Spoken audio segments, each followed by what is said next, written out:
মিরপুর 11 নম্বরের এই জবাইখানায় ব্যস্ত কসাইরা দিনের পর দিন চলে আসা দুর্নীতির কথা অকপটে তুলে ধরলেন আরটিভির কাছে।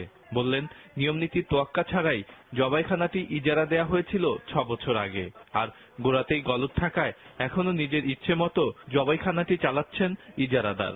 কোনো রিসিপ্ট নাই, কোনো হুজুর নাই, কোনো সিলম্যান নাই, কোনো ডাক্তার নাই। এটা তারা আইসা সকালে আসে, তারা খাতা সই করে চলে যায়। অসুস্থ থাকতে পারে, রোগ জীবনে থাকতে পারে, হ্যাঁ দেখার বিষয় আছে, দেখে না।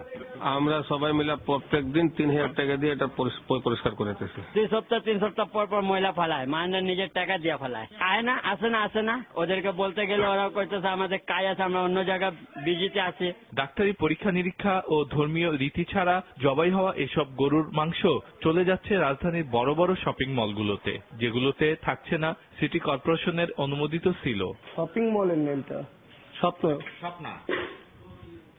এই যে আপনারা এই গরুগুলো জবাই করলেন, হ্যাঁ, এটা আদৌ কোনো হুজুর বা কেউ এসে এটাকে কোনো হালালভাবে করেছে? অবশ্যই জবাই করার সময় বিসমিল্লাহ আল্লাহু আকবার বলে, এটাই।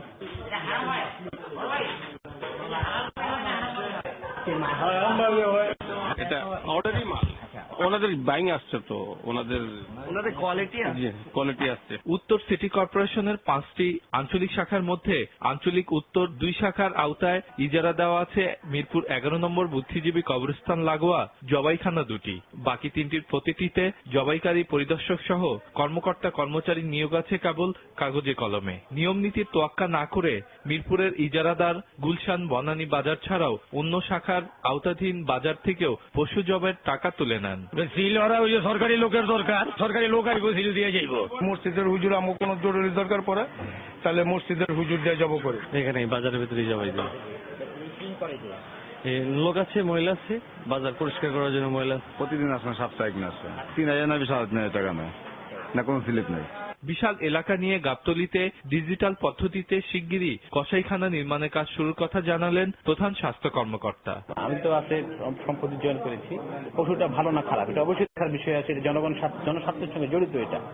তো আমরা যেটা বলেছি যে আমাদের এই জনবল চলে আসে, আমরা এগুলো ধরতে পারবো এবং তাদের বিরুদ্ধে ব্যবস্থা গ্রহণ করতে পারবো। আর আমাদের যারা গাফিলতি করেছে তাদের বিরুদ্ধে আমরা ব্যবস্থা অলরেডি নিয়েছি এবং নিচ্ছি।